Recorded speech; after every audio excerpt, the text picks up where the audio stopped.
So today we have Elyse Glynn here, author of Heretic Behaviour, which at the point of recording this hasn't actually come out, No, but not yet. that's fine. We will catch up later, and we'll insert a little clip of talking about the launch and everything. But I am very honoured to be your first author interview. So, can you please tell those who don't know anything about it a little bit about your book? Yeah. Okay. Well, firstly, thanks for having me, Phoebe. So excited for my first author interview.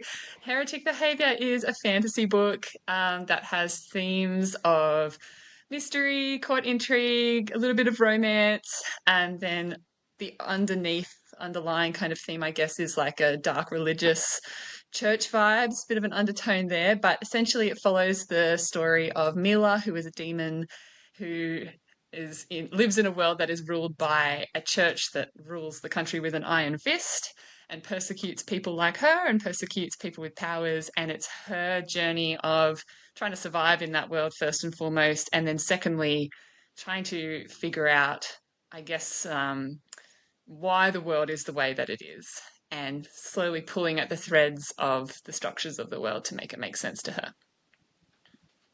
And I had the honor of reading this as an arc, and it actually skipped, I think, 17 books on my TBR That because I is got the it. biggest honor. I got it, and I had the whole month planned of all these books I had to read, and there was a lot because I went on like an arc spree and then regretted it. And then it came Yeah, in, and I we've was all like, done that. I can't stop thinking about it. I should probably just read it. And I absolutely loved it. It was so unique and such a different experience than other things that I've read, which I really enjoyed. Yeah, I found that actually has been a lot of people's comments, which is both like it's really cool to know that people think it stands out a bit from the genre. It's a bit unique. It's also, I mean, I knew that I didn't want it to be formulaic and boring, like and really similar, and and people just kind of being able to anticipate what happens next. But I also didn't realize that people were going to find it so unique, and I'm a little bit concerned that that shows more about my brain than what I actually ever intended it to. So, but I'm so glad that you enjoyed it, and yeah, the fact that it skipped 17 books on your TBR is the biggest compliment ever. So that's awesome. So what was it about this book and these characters that made you like need to write this story? Yeah, so a bit of my background is I grew up in quite a conservative, well, I went to quite a conservative Christian high school, and I was always very concerned with like being a good student, and that was so closely tied in at that school with being a good Christian. And they had a lot of rules around purity culture and obedience and all that kind of stuff. So I, particularly in my teenage years and early adulthood, like really stringently believed that, and it shaped a lot of my relationships and how I moved through the world.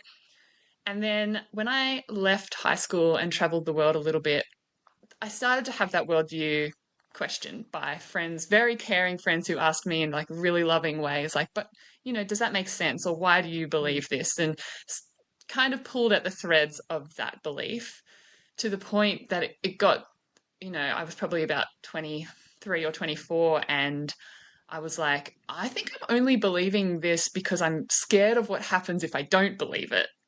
Scared of hell, basically. And that is never a good reason to believe something. There was just, yeah. So after kind of deconstructing that and working through that and realizing, oh my goodness, like I've been living through so much guilt and really put myself through so much pain trying to be a certain way. Now I don't even necessarily believe in that anymore. So I really deconstructed that, and I just got really, really curious about people who leaned even further into it than I did. And often, like, I think America's a great example of this, like fundamentalist Christianity, and it just consumes entire communities.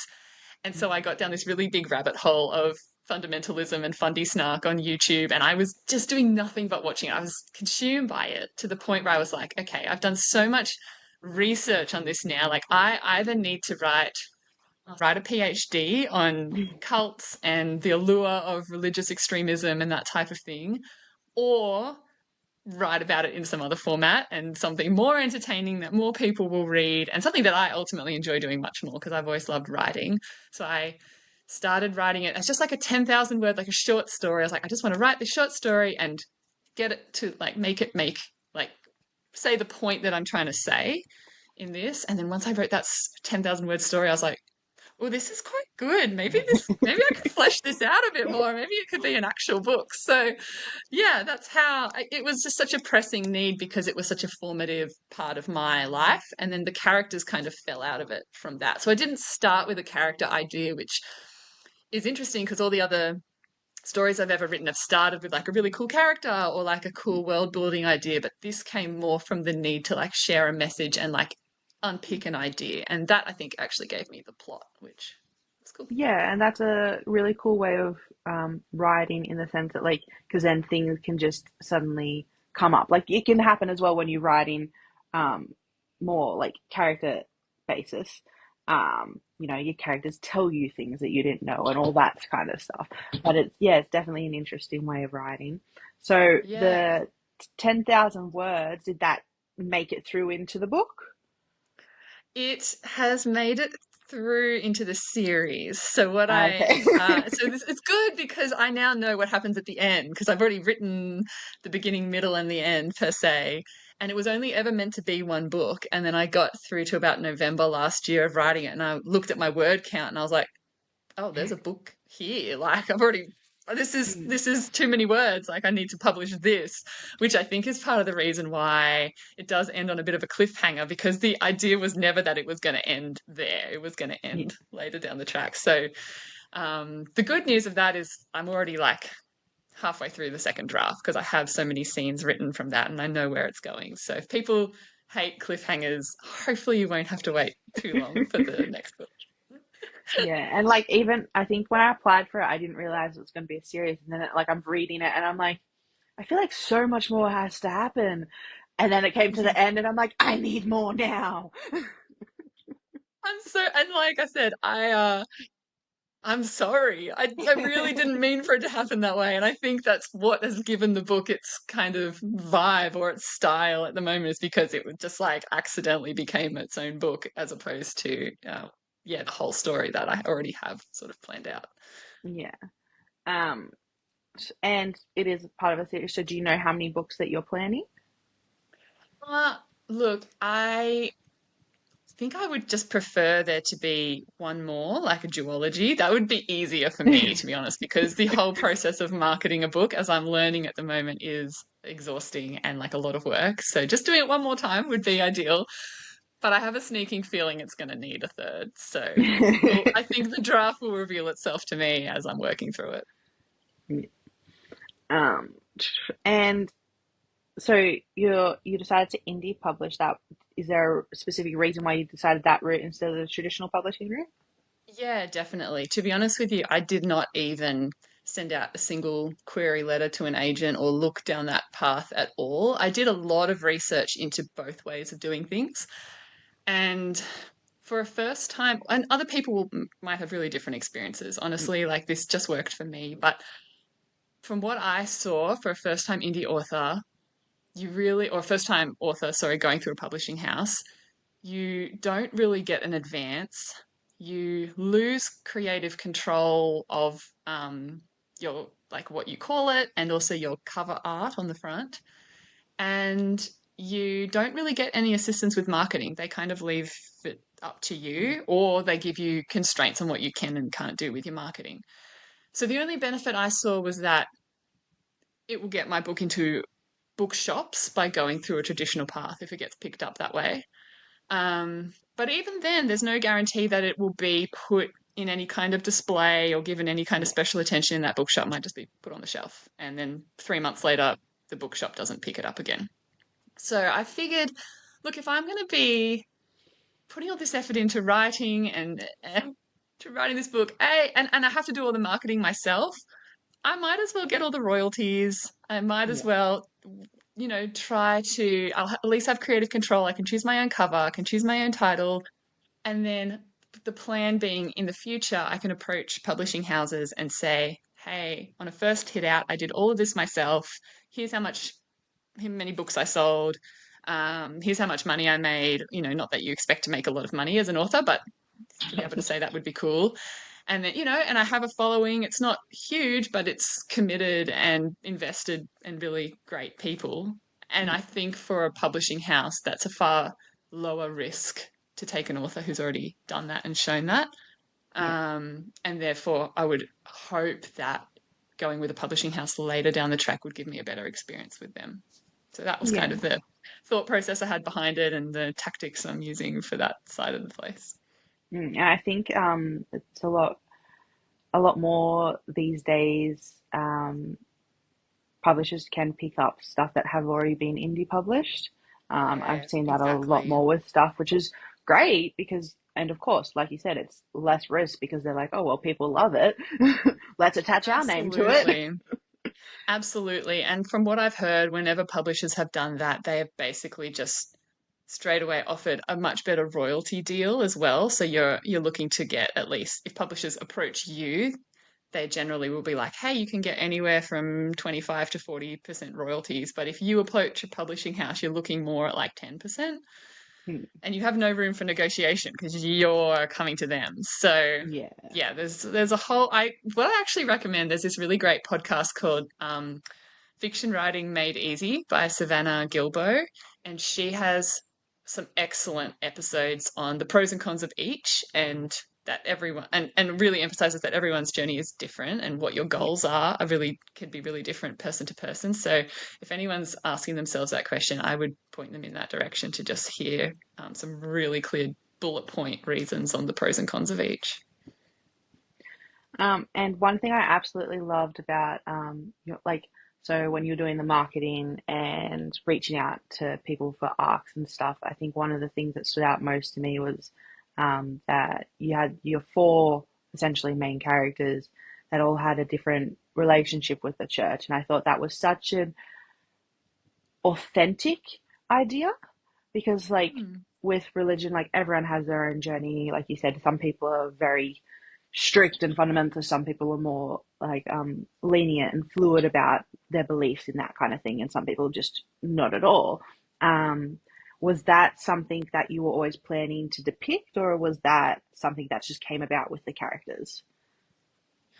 I definitely had an idea, like roles in mind for some of the characters. So, Jahan is a character who is a guard, and his role is to basically, well, initially, and it might change as there are character arcs planned for him throughout, but initially it was that he was meant to depict the person who just was brought up in this environment and hadn't ever really questioned it, but he's still a really kind Yeah, soul, and which I think so many religious people are like they go into these belief systems wanting, like, the premise of it is love and community and friendship, and there's something in the doctrine that warps the expression of that at times.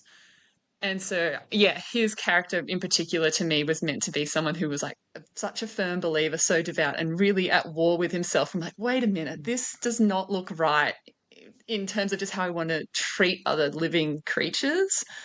Um, so that was definitely sort of, he was like the clearest role that I had for him. Um, the others, I wasn't quite sure. Even with Mila, my main character, for a time, I played with her being a really devout believer and actually really hating herself because she just believed that yeah, she was evil, which I think, again, I liked the parallel between how a lot of marginalized people can feel when they do want to believe in God, they do want to follow the church, but there's something like maybe they're, um, you know, through sexuality or gender or things have been rejected from church communities. And so they experience a lot of hatred.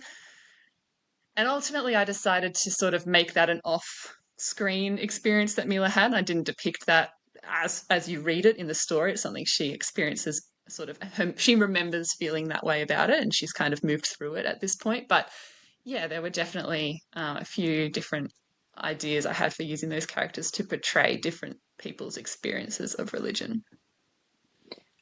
and do you have a favorite character? Oh, It's a dangerous I, question. I, I I have two, and they're probably, I don't know why they're people, probably I think they're people's least favorite characters. I actually love Jezebel. She's awful. She's a real bitch. There's something about her though that she's just so unapologetic that I can't help. And she's so fun to write because of that. Like, you Yeah. literally, when I'm writing Jezebel scenes, it's like, what is the most effed up thing I could have this character do right now? And I don't even need it to make sense because she is chaos embodied. And so the crazier, the better. And so that has been just so much fun to write. And it's been interesting because a lot of the feedback has been like, I hate Jezebel, but also I really like her and I don't Yeah. know why. So I'm glad that that came across. And actually, when I was writing the 10,000 word version of this story, Jahan the guard was the initial love interest of the story. Oh. And it got to a point when I was sort of fleshing it out more that I was like, I got really stuck on the plot for a bit. And I was like, look, I'm just going to write a fun little dinner party scene and I'll just see what happens and what comes from that. And this character of Christopher Coulis just came out of my head in that moment. I was like, who are you? Like, what is this? And so I've been obsessed with him ever since. And I like that he's, again, like he's kind of mean, but he's got redeeming qualities and certainly like comes to that at the end of the book. But what's so interesting is I think the way that I first like designed Jahan as that initial love interest has also flowed over to readership, and so people also seem to have a lot of love for him as well. And I'm like, no, he's not the love interest. But I don't know, maybe he will have to be now as the book, the readers have spoken, so we'll see. It's kind of nice not having finished it all yet because there is elements of inspiration and things that I can take from readers and people who have messaged me about what they like and didn't like, and I'm like, oh, awesome! Like I like writing about that stuff too. I just didn't know if readership was going to appreciate it. So now I can. It's actually sort of helped to shape some of my later writing. Like, oh, I can feel free to include more of that type of stuff. So yeah, Yeah, I definitely like each character is like really unique and like I love them all for different reasons. yes, they're all quite And different.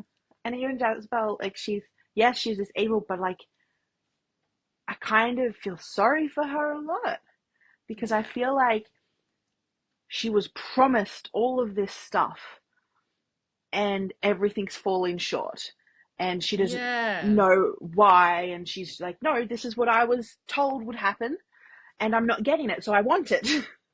Yeah, definitely. She's got like, and I'm a full disclosure, I'm a middle child, but she's got big sister energy. And I love my big sister a lot, don't get me wrong. But there's something about Jezebel that gives off mean big sister energy, but you can't, you still, there's something like, I can see why you're the way you are sometimes when you're a bit like abrupt and, bossy or whatever. I understand. You had to pave the way with mum and dad. So there's something about Jezebel that I think that's why it sits so close to home for me. And I think Carlos is probably my favorite character.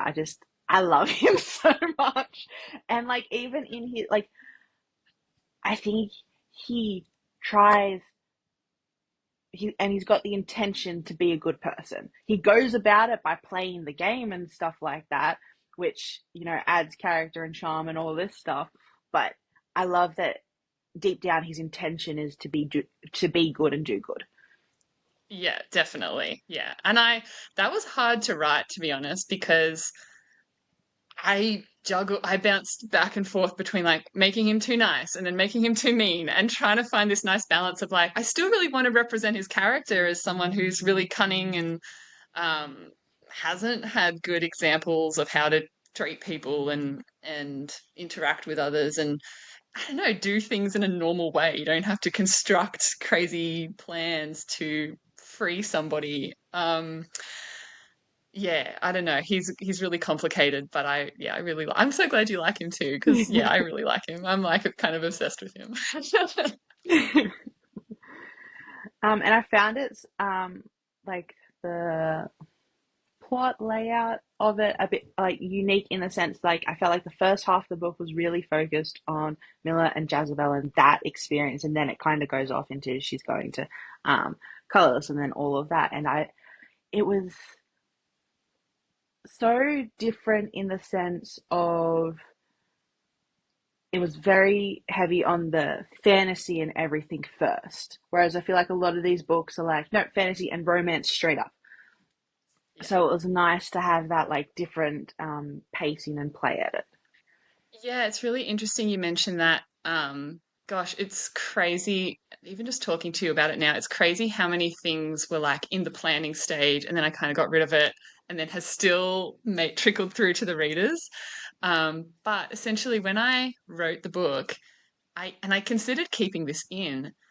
There was a page in the middle that, or there were two extra pages. One said Act One and Act Two, and so because you're right, it does definitely get split into like two very different like locations, cast, all of that type of thing.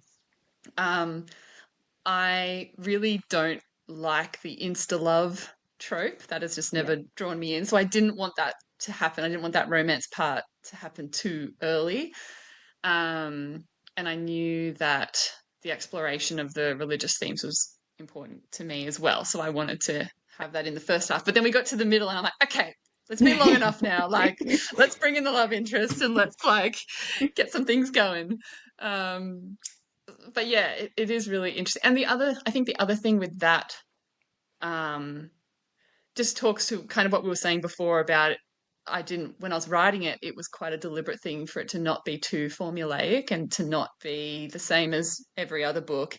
And so it got to a point where I was like, okay, this book could continue on sort of in this palace setting with sort of all the characters we've met so far, or I could really switch it up and do something unexpected and different and take people somewhere else. And that ended up being more interesting to me to write. And so that's ended up where the book came or went and it ended up going. And have you always wanted to write, or was this just something that came out? No, I've always wanted to write. I've been writing stories since I was like 10 years old. I have a whole massive box at my mum's house filled with stories, and um, I've finished two others when I was much younger, and I would love to go back and like flesh them out and actually make them publishable at some point because I still actually, especially one of them, I think is quite good. I just wrote it when I was really young. Um, but I find it really hard to finish a book. I think that's actually quite a difficult thing to do is to have a plot line that ties up neatly at the end and that you can write. So I have so many books that are like 70,000 words and they've got amazing characters and amazing scenes and world building and plots. And for some reason, I couldn't quite like round it off. And so I got frustrated and left and then started something else. So that was basically the whole reason why I started with a 10,000 word story for Heretic Behaviour. I was like, I need a beginning, a middle, and an ending. Like, doesn't matter if it doesn't make sense. I just need to know what happens at the end. And that ended up being a great writing exercise for me and helped me to get a book out. And throughout this journey, and especially doing it as indie, what do you think is either like the biggest thing you learned or something that you didn't really expect? Oh, without a doubt, it is the support from the small bookstagram accounts.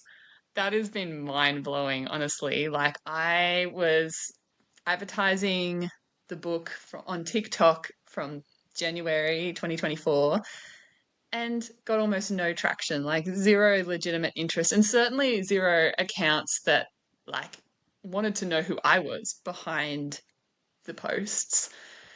And almost as soon as I came onto Instagram and reached out and just put a post on Thread saying, "Hey, I'm new here. I'm trying to reach out to people." And I don't even know how it happened, honestly. I feel like I got 200 followers overnight. And it's people who hadn't even read my book and was so excited just to see somebody new on the scene who's starting the journey. And they were like, I just want to get behind you for the sake of it. Like, this is what I like to do for my hobby. And I was like, I've just never used the internet like that myself. Like, I've never gotten behind someone else's hobby, and to be honest, haven't really been a huge reader myself in the past few years because I've been too busy writing. And so that blew me away. And I genuinely feel like in the past 2.5 months, I've made like legitimate friendships these strangers, such as yourself, who I'm now, connected with in amazing ways, have like pre-ordered my book, are hyping it to the nines. And I really thought I had, like, I've got a great circle of friends in real life. I was like, oh, they'll be my hype team. It just hasn't compared to like people who passionately do this for a hobby and really wanted to support. So that blew me out of the water in surprise of something I just did not expect at all. And I'm about to cry. I'm like eternally grateful. It's just so nice. Yeah, I think that was the thread that like I found you from. And I was like, yep, follow on everything. I shared it everywhere. And Yeah. especially because like you're like Aussie indie author and I'm like, my people. Yes, it was like I put it out. And like I've never really been, I mean, I know I've been in the army for a bit, but I don't know if I'm a super patriotic person, really. But for some reason on Instagram, I'm like, Australia? Yeah, to me. It makes me very like, yeah, passionate about supporting other Aussies as well, for sure. Yeah, my camaraderie of Aussies isn't like necessarily like patriotic. It's more just like I know things can be harder for us because we're so far away from where everything happens. Where everything happens, yeah. So it's just like, nope, we got this. We'll band Yeah, together. we'll have our own party down here in the basement. It's way cooler down here. We'll invite all the cool kids. Yeah, definitely. And I think because I've seen a few indie author posts and stuff like that, and they're just like, oh, my marketing's not working or stuff like that. And then the amount of people that follow from that, and I just feel like just ask. Because like when I see stuff Yes. like that, I'm like, yeah, I'll share it, I'll do this. Like I might not have the time to apply for an ARC read or something, but I'll do what I can to spread the word because why not? Totally. And I think that's the other thing that I've learned on this. Is you just can't be embarrassed about yelling into the void on the internet. Like you have to, I think you're right. In order to form community, you have to be a bit vulnerable. It's totally okay to say, like, I'm not getting the traction I thought I would. And now, is there anyone out there who can help? Or even like in my instance, like I don't know, like I've never really used honestly didn't really use Instagram much before this, so it was a bit of a learning curve. I'm like, oh, what kind of posts work and what kind of reels work? What do people engage with? And like, so that being said, I did a fair bit of research. I was looking at the way other people did things, but then I was also going to people's accounts and messaging and be like, you look like you're really succeeding here. Like, can I get some advice or can I follow? And I think for anyone starting out, like you don't need to do it yourself. You don't need to do it all alone, but definitely like admitting that you're new and you're not sure what you're doing and you could use some help has been like such a nice way for me to connect. And I think it allows people like you and other bookstagrammers to almost feel like you have an in with that author and be like, well, let me reach in and help and let me give something to you and form a connection rather than it just being a generic like thanks, lovely. Have a great day. Or like whatever the generic comments on posts are, Yeah, if that definitely. And makes sense. even as a reader, I've been on Bookstagram at the time of recording this just under a year. Mm. And I at one point like nothing like I wasn't getting a huge amount of followers or whatever, and that's like fine. That's not what I enjoy this as a hobby.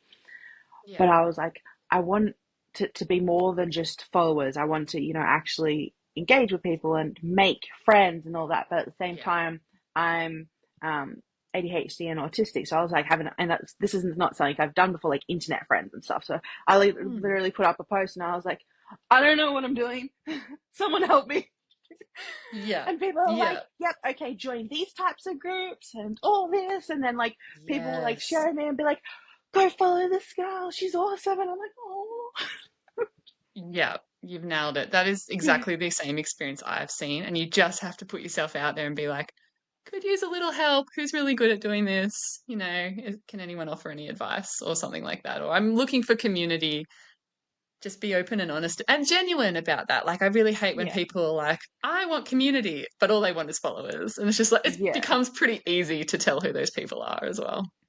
Yeah. And like, I guess, especially for readers, there is a part, oh, well, for authors as well, that is going to be they want a certain amount of followers, or they want to see that coming up. And I know if you're looking as a reader, if you're looking to get arcs straight from the publishers, sometimes they have follower things, Oh, true. requirements. Yeah. And so I think some of them are a bit like 2,000. And so like my goal was eventually to get 2,000, and then I don't care. And Yeah. Yeah. that's Yeah. happened. And literally the other day when everything the election was happening over in America, and people were putting up all their political posts and stuff, and I did the same. Um, then people were commenting and being like, "Oh, I've lost this many followers and this many followers," and then Yeah, I saw that. I'm like, I don't know how many followers I had to know how many I lost. True. Yeah. Yeah. It's like when you're like, oh, and I'm not counting anymore. That's when it actually yeah, just becomes fun. and then people like were actually putting their analytics. I'm like, oh, that's how you find out. And I was like, that's smart. And then so I looked, Yeah. and I was like, after I put that post up, I had lost like 19, and I'm like, okay, that's fine, thank you, Yeah. bye. Yeah. But Exactly. yeah, and I definitely love doing it, for the fun, because when you do anything, if you're no longer having fun in it, it feels like a chore, and then you don't want to Absolutely. do it, and it makes it harder. And especially when it's something that's a pretty core hobby, like reading is like my entire personality. So like Yeah. if I went Yeah. into this being like, okay, well, I need to have this type of engagement all the time, that would just drain me, and then I wouldn't have my core hobby and coping mechanism, and I just, Yeah. yeah. No, totally. Yeah, it's got to be fun. And I think you got to be able to just, I think, structure, like, at least for me, I'm like, look, I know that I'm in a surging period now because I have my launch on the 1st of December. So, yeah, I'm going to be posting frequently and spending more time on the app to get engagement and followers and a bit of hype for that. But then I've got scheduled in a holiday after that. So, Yeah. you know, I think you just got to pace it and make sure it's still fun. So, So you talked about your religious experience clearly being part of the book, obviously. Um, did you intentionally add anything from your military history in there, or? um, no, I think I would like to write a book at some point, and I have actually some unfinished stories of like girls going to military academies and doing training and all that kind of thing. But this book in particular, I think because it was my escape from army stuff, so I Yeah. really didn't include much of that in. And with the religious deconstruction themes and everything throughout the book, was this trying to word? um, is that mainly from your own experience, or do you have like other people that you drew on from it and stuff as well? Yeah, I consider myself really lucky with my religious experience because I didn't make any life-changing decisions. Like, I didn't choose to get married based off my religious beliefs or choose to only have sex after marriage or anything like that. I definitely have friends who did and Yeah. went down that rabbit hole, and it honestly, like, I know this doesn't happen to everybody, but for these particular people, it really ruined their life for a number of years. It took them so long to claw themselves out of it. And the amount of just the thing I hate, like, everyone makes mistakes in life, and then some of them have bigger consequences than others. And it takes you a little while to like sort it out and get back on track. And that doesn't have to be religious based mistakes or experiences. But what I hated seeing about it and what I experienced myself was the self hatred. It's like you can't escape yourself. And if you intrinsically deeply believe that XYZ is wrong, and yet you find yourself compelled or pulled or unable to escape doing XYZ, yet the war that you go at with yourself is unbearable, and it just, yeah, ruins people's lives. So that to me was the the biggest thing that both I saw and I felt that influenced those themes in the book. Yeah. And I really enjoyed in the book that a lot of the religious deconstruction aspects were more of internal battles and more like, "Oh, this doesn't feel right," and stuff like that. And we really weren't let in much to the behind the scenes of the church yet, um, which was good because I think it creates the commentary of how personal these journeys are for people. Yeah. Yeah, I didn't want to alienate people because I know that a lot of people grow up with a basis of Christian values and have at least some exposure to that in schools. And I don't inherently believe that the values taught by churches are a bad thing. Like there's a lot of, um, I guess, focus on community and like I was saying before, like a lot of love and a lot of charity and that type of thing that comes out. So there was also going to be a component of the book where there was, and I still might work it into the sequel, but Jahan was also going to be a very charitable man and like did a lot of work for the impoverished. And I don't know, I just ran out of space for it. But yeah, I didn't want to isolate people. And it's been lovely to see some of the feedback in the reviews saying, look, this book isn't about saying religion is shit or like Yeah, it's a terrible thing and it doesn't cast blame on anybody for believing what they believe. It's literally just like, hey, it's okay to think more deeply about the rules that you've been told are true. And if you're only believing them because you're fearful of the consequences of not believing them, then that's a problem. Like you need to believe them for their own sake and have your yeah, own proof and logic behind why those rules matter to you. So I hope that that is what came through in the book. yeah, definitely. What are you most excited for? Like, so you have the launch on December, and we'll catch up later after that. But at this point in time, what are you most excited for about that? I'm really excited for my book launch. I made it a bit I was really nervous about I don't know. I didn't want to just set up a desk in front of a bookshop and hope that people turned up and had interest in a book they've never heard of. I To me that's my idea of hell. Like as an introvert, that's my idea of hell. So I was like, okay, what is a book launch that is actually going to be fun for me and that I'm going to be able to stomach? So I've organized to do it at this really cute pub, this hole in the wall in Brisbane. It's called The End, and the staff. I've played some music there before and met the staff there. They're all so lovely. And then I've organised to have two other local Brisbane authors come and also bring their books. So, like, while it is about heretic behaviour and it is a launch, I want to share that exposure and also community with others. I've organised for this like medieval musician band to come and play music, Oh, which that's I'm so so cool. excited about, and also organised with the pub to like create some cocktails based off the drinks in my book and then also the other two authors' books as well. So, and I've just got people coming who I think when you make it an event like that, people are more inclined to come because it's just a Yeah, party and it's just like a fun little thing. And yes, there will be an author Q&A and there will be a chance to buy the books physically, but it I just wanted it to be more than just I don't know. I still, I guess, have this imposter syndrome that people aren't going to want to support me because I don't know, they just won't. Like, they won't have interest in it. So I needed to make it something a bit better. But yeah, I am really excited for that. yeah, it definitely sounds fun. When I got the email from your newsletter, I think it was about it, and I was like, I checked the dates, and I was like, I can't afford to fly there. Flights are so expensive at the moment. It's crazy. I literally looked Yeah. up the prices. I was like, Oh, can I make that is this? so sweet. Oh my goodness. This is what I mean. Small bookstagram. My best friend's like, I can't come. I've got work. I'm like, it's a Sunday night. Like, Are we going to, so in the sequel and any other sequels that may or may not come, yes.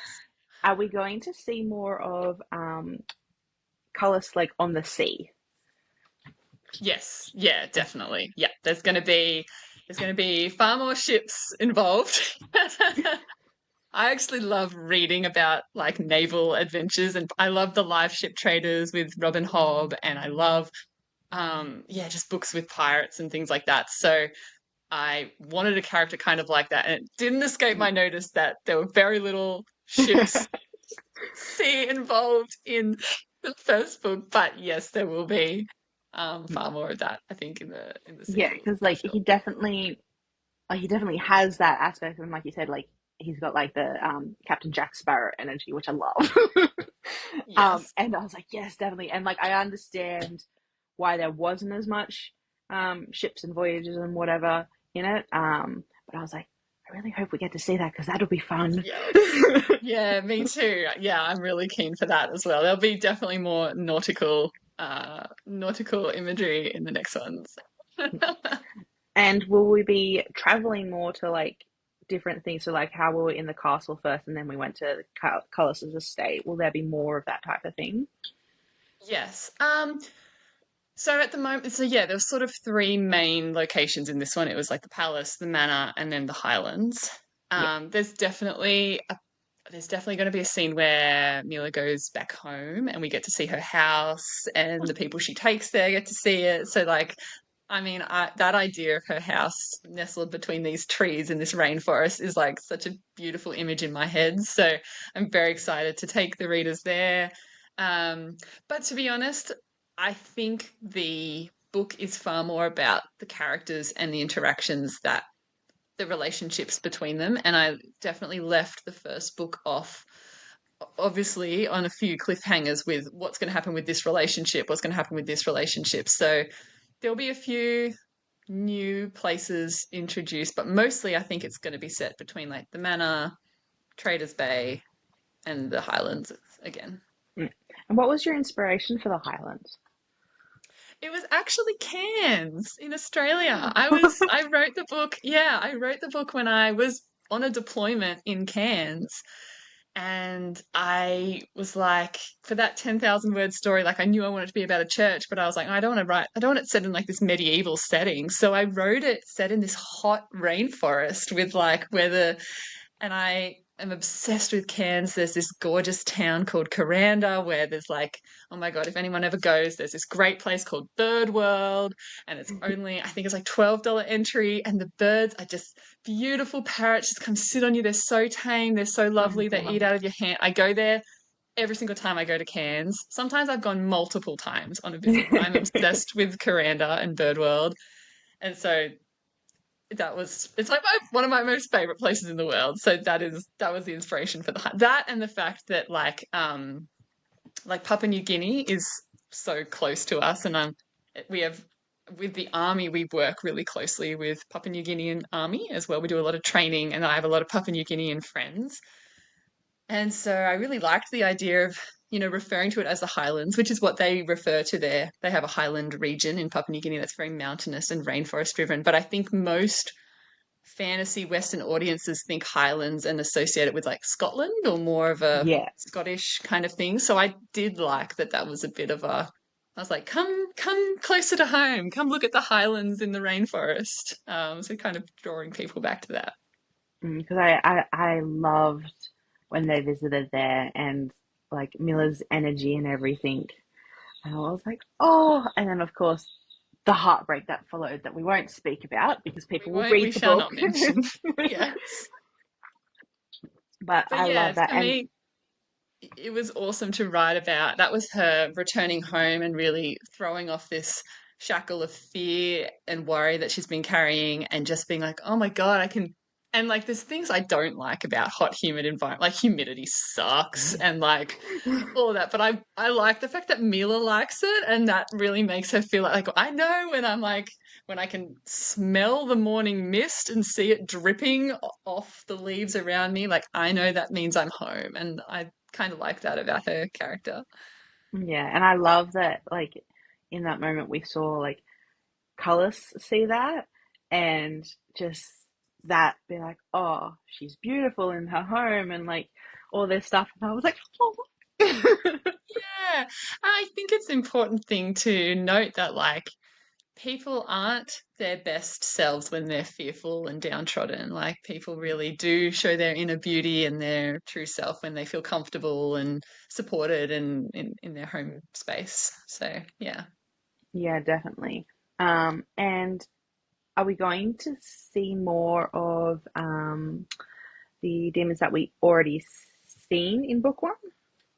Yeah, definitely. So Tarrant especially has a much bigger role in book two already. He's been quite a big character.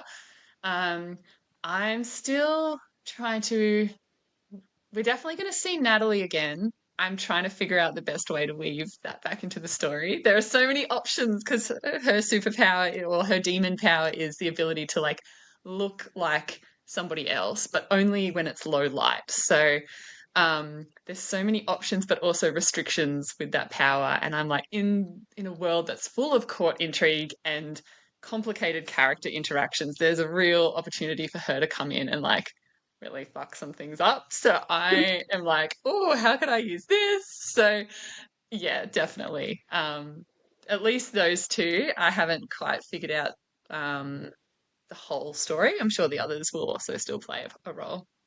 And with their abilities, how did you come up with that in the sense of like they're not, they're not the straight superpowers of like you can fly and stuff. Like they've got this thing, but it's also limited.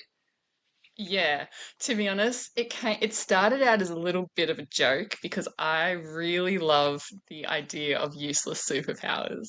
Like I love the idea that you can fly, but only when you're butt naked. Or you, like you can, I don't know, like you can sneeze money, but for 1 hour every day you become a hot dog. So like, I don't know, just I'm personally just fascinated and find that kind of concept hilarious. So it actually started out like always had the idea for Mueller to be empathetic. Um, and I don't know if I don't know, maybe it's a bit different. She doesn't have the limitation on her is that she can't always block it out. So she like can't always switch it off, which sucks for her. Yeah. But for the others, I wrote this whole list of like types of powers they could have, and some of them were ridiculous. Like, yeah, like hearing the whispers of worms, like great hearing, but like only hear useless things. And eventually it was my beta readers who were like, what is this? And I also, started to be like, what do I need for the plot? Like, what power does this demon need to have that will help me move the plot forward? So that also came into it as well. But initially it was, and this is part of the reason why I think I was actually even able to publish the book and get this far with it as opposed to other things I've written is because I just made sure I was having fun with it. And if I thought it was a funny idea, same with like the idea for the trial by cat. Like I just personally love cats. I have one cat. My mum like fosters cats, and I'm just like this book has got to include cats in it because I just love them. And so it's just like this silly idea of, and it turns into like a great scene. I actually really like that scene, but it started out quite funny, and then I slowly made it a bit more serious and a bit more ominous. Um, so yeah, I went a bit off track there, but yeah, that's basically how those powers came about. It was just me having fun with it and not feeling like I had to come up with the perfect thing straight away. Like happy to brainstorm, happy to like pick something and be like, oh, that doesn't quite work for the plot. Maybe I'll change it to something else. So yeah. Yeah, and I definitely love that aspect because like um you can kind of feel the funness in it, but at the same time the seriousness. And also I think especially like in fantasy or anything where there's, a type of magic or anything, people tend to be like, "Oh, we can do anything." And it's like, well, that makes things harder. Like if you impose those limitations on those abilities, then you have to be more creative in finding a way around those limitations. Well, I actually find it helps me write the plot if there's limitations. Because if a character can Yeah. do anything, I'm like, I've got no idea where this story's going. Yeah, exactly. If they've got a limitation, like, okay, well, you can't do this. All right, well, that's a good complication. Then let's have people Yeah. force you into a situation where you can't do something. Yeah, and yeah, that was like one of my, and that was another part that was definitely unique. Like I've never seen anything like that in Mm, anything I've read that's before. And I was awesome. like, this is, yeah, and it's like, it's a fun aspect, but it also works really well with the plot and everything. And I just loved it.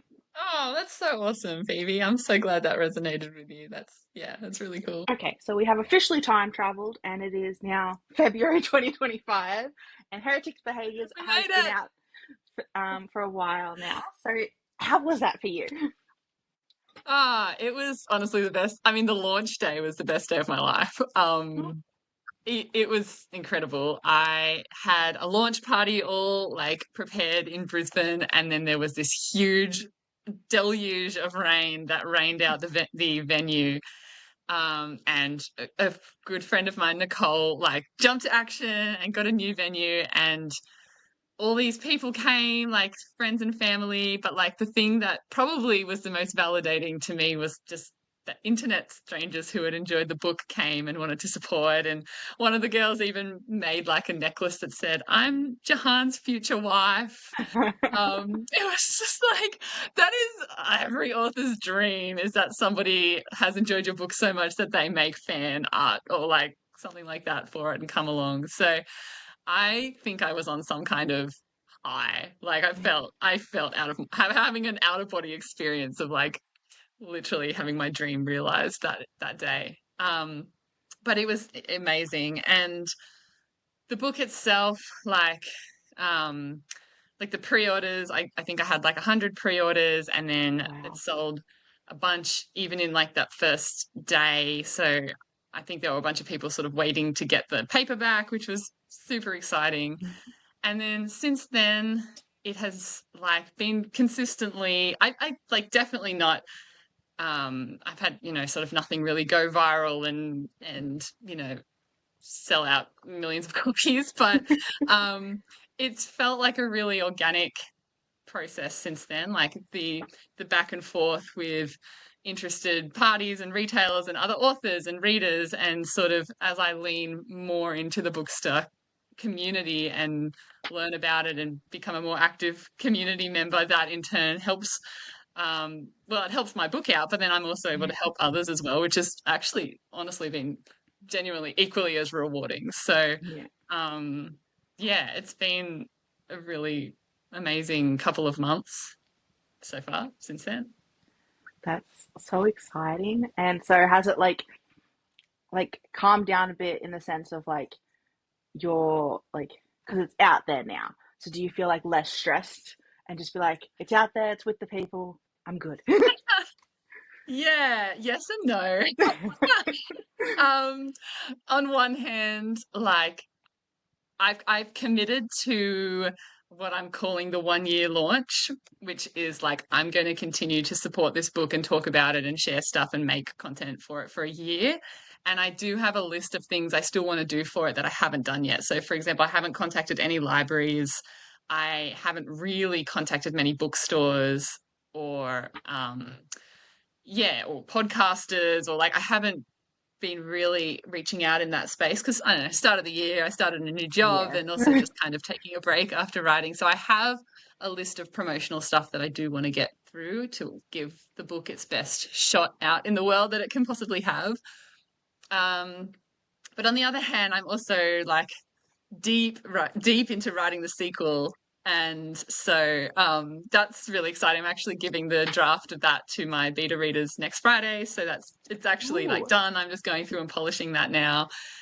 Obviously with many rounds of editing and polishing still to come, but like the bones of that are there. So it's interesting, like combining the things that I've learned from the first launch with like, okay, well, when should I start talking about the second book, and starting to like drop bits and pieces of what that's about online as well. So Yeah. that's what it's been full of the past couple of weeks.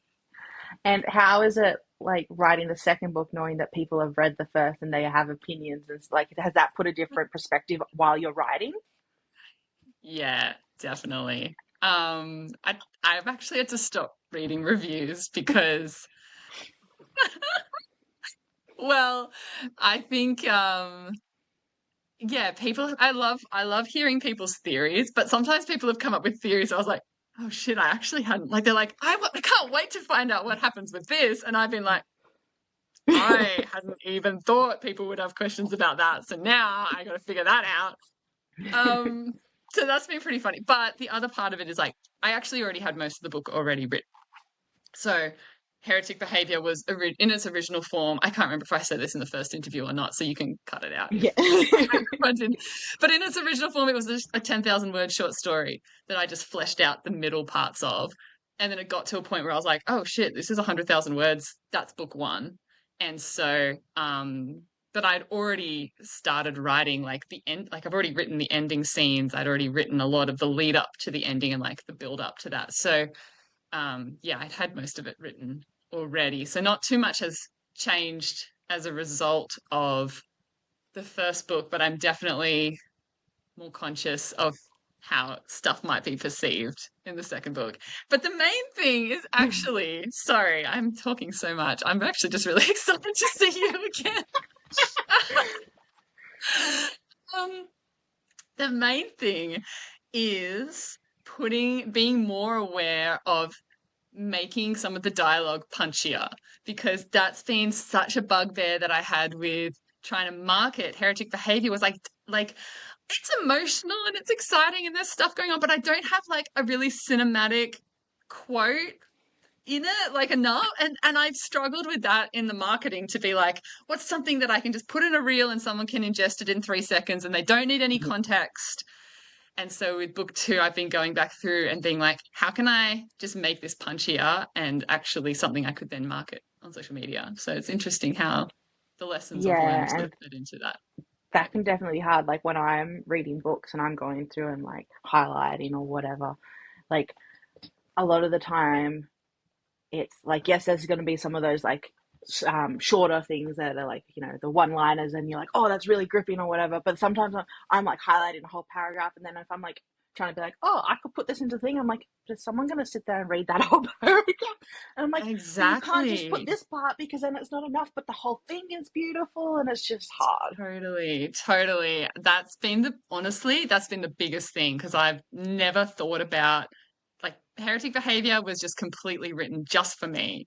And then suddenly I was like, oh, I got to start thinking about how to market this. Whereas the sequel, The Lies of Midas, like that is now I'm like, oh, there's actually people who are going to want to read this. And I got to also put this out there and advertise it. So how am I going to write it to meet that? It's interesting. Yeah. I think one of the best ones for me that you use like in all your marketing and it's such a deep one is and I'm gonna get this wrong. I don't have it in front of me.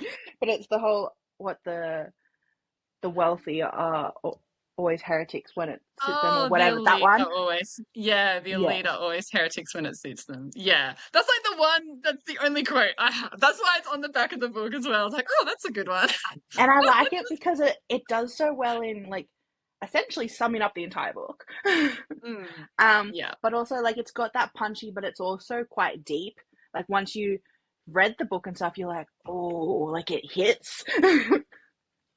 Yeah. And I'm finding that it's actually been good just sort of putting that out on social media. And then a lot of what's happening in the world today, especially with America, it's actually resonating with people being like, yeah, I'm seeing this play out right now. And then that actually is turning into sort of interesting conversations online in itself. So.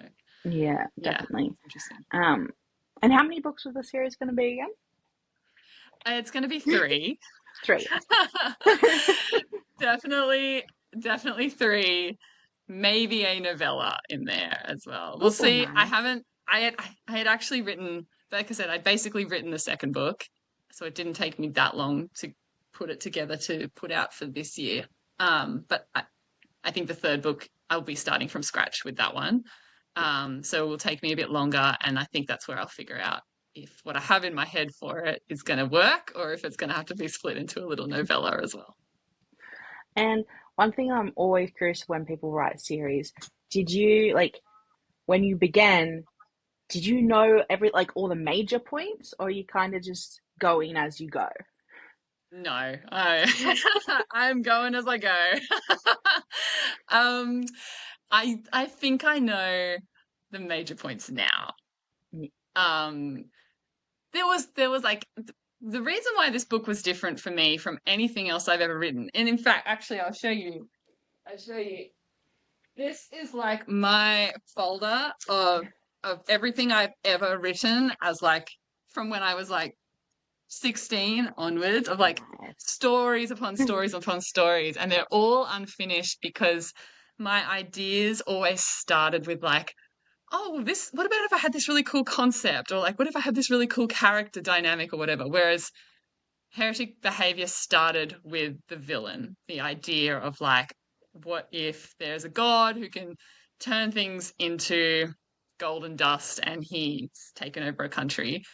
And I think knowing that the ending needed to be him being defeated somehow has basically helped me to write all the major plot points that have Yeah. come up within the book, but I didn't have those in mind kind Mm, of before I started. yeah. It just kind Because of came out of.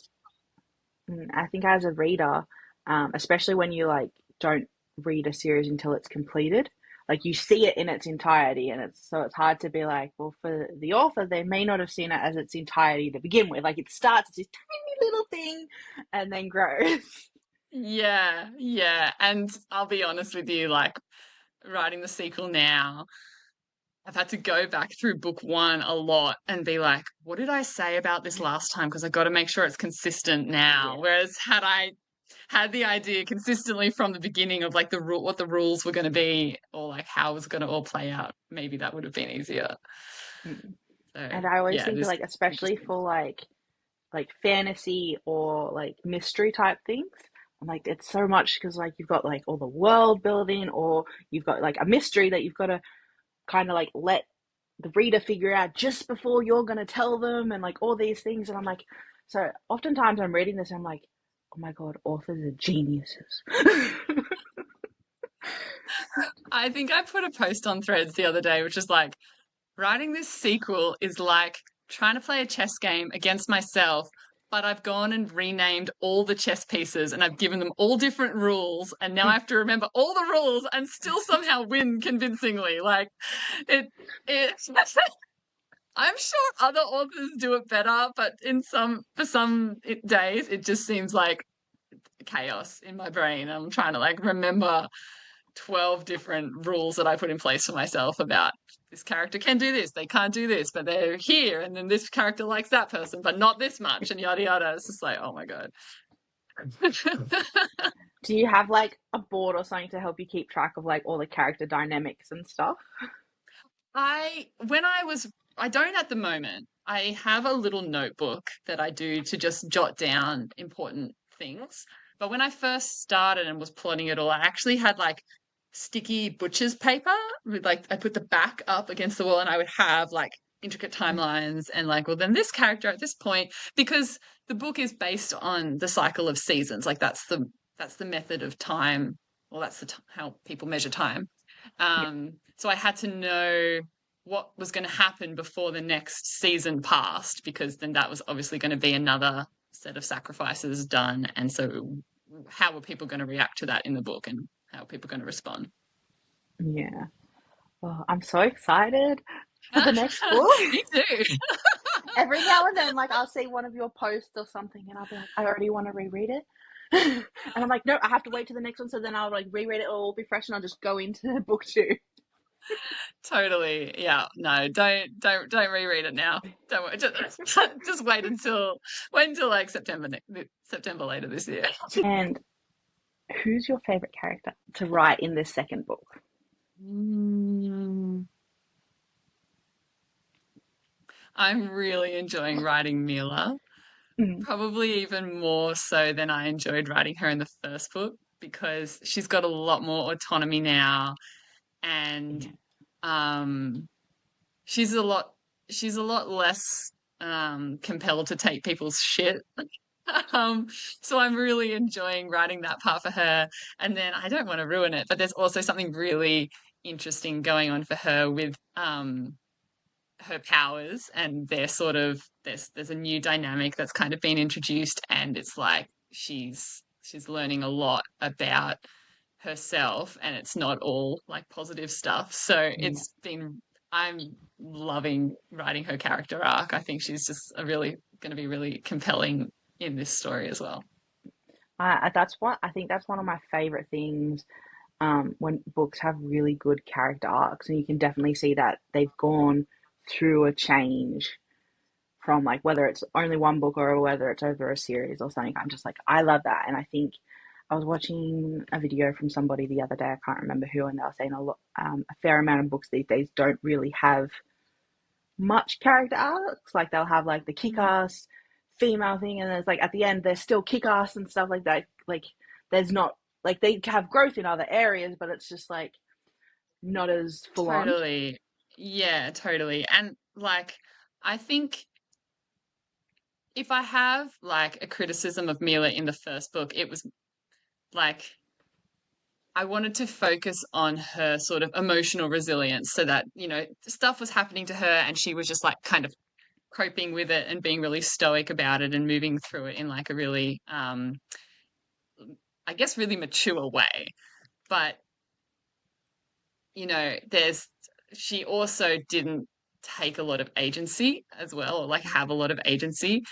Um, and so I think that is actually a really exciting journey that she's come on. And now in book two, she's actually the instigator of a lot of stuff and driving a lot of the momentum of it, and still ends up in all sorts of some really horrible situations. But there's she just has more power, and it's a better character to read, I think, and more fun to write. And yeah, so I'm really enjoying that.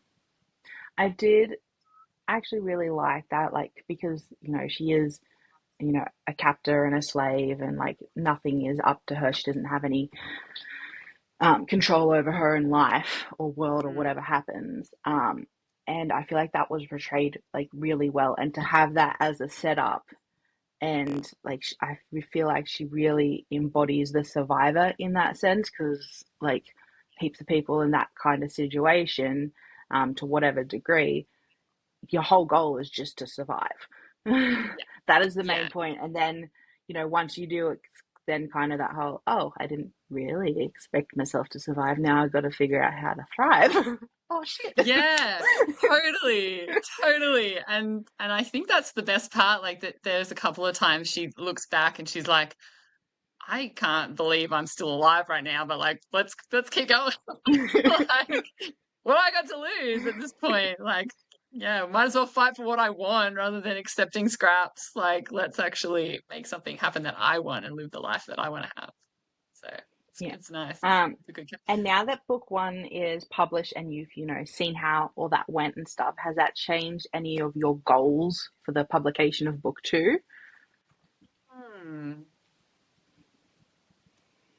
I I guess I'm bracing myself for book two to maybe not have as strong of a launch as book one, because I feel like people have to have read book one to get Mm. around book two. So I'm not sure exactly. I've never written a sequel to anything Oh, wow. before. So this is a real first for me, and I really have no idea what it's going to look like. Um, but I think the one things I am taking forward with me are things like talking about it earlier. And like I've opened up pre-orders for book two now, even though it's 8 months in advance. I'm like, well, if someone finishes book one and they're like, I can't wait for book two, they can jump on and pre-order, and then maybe they won't forget about it in 8 months' time. Like, just trying to make myself a bit more visible in the online space to And support the launch of book two. I definitely think with sequels too, like for like marketing wise and stuff. Although, like you said, like they have to read book one, because you have a second book. There's more content, and if you do have like a catchier line or a scene or whatever that hits, people will read book one to get to that scene. Totally, totally. And the other thing I guess I'm planning on doing to support the launch of book two is to put book one on Kindle Unlimited. So I've held off from doing that because my sales have been really consistent. And I guess I want to maximize on that as much as I can. Yep. Um, but if they start to drop off and I'm like, oh, look, it really some more exposure, or more exposure is always a good thing. But yeah, my plan is to sort of put book one on KU, and then so people can read that for free and then sign up for the ARC or whatever for book two. Thank you for this interview and for having me as an ARC reader. I'm so excited. I think about it every now and then. I'm like, I should reread it, and then I'm like, Phoebe, you have so many books that you need to read right now. I'm like, yeah, but Oh, that's still. I appreciate the enthusiasm, and you should definitely not reread it and read your other books. You have my permission. You have my endorsement to do that. But thank you so much for having me. This has been so much fun. You've asked some amazing questions, and really, like, I haven't. It's one of the just wonderful gifts of finally putting my story out into the world. I actually get to talk about it with people who are like, "Oh, I like this character and invest in this." And I'm like, "Oh my God, what do you mean I get to share my thoughts on it?" So I've just had just the loveliest time. Thank you so much for having me. That's right. And where can people find you and your books when they get published? Yes, okay. So, well, at the moment, I'm on Instagram as Elyse.Glynn and TikTok as EC Glynn. And then at the moment, my books are only for sale on Amazon, but I am working at getting my sort of author webpage up and running, and hopefully, you'll be able to order direct from me in the future. Awesome. Well, thank you so much. You're so welcome.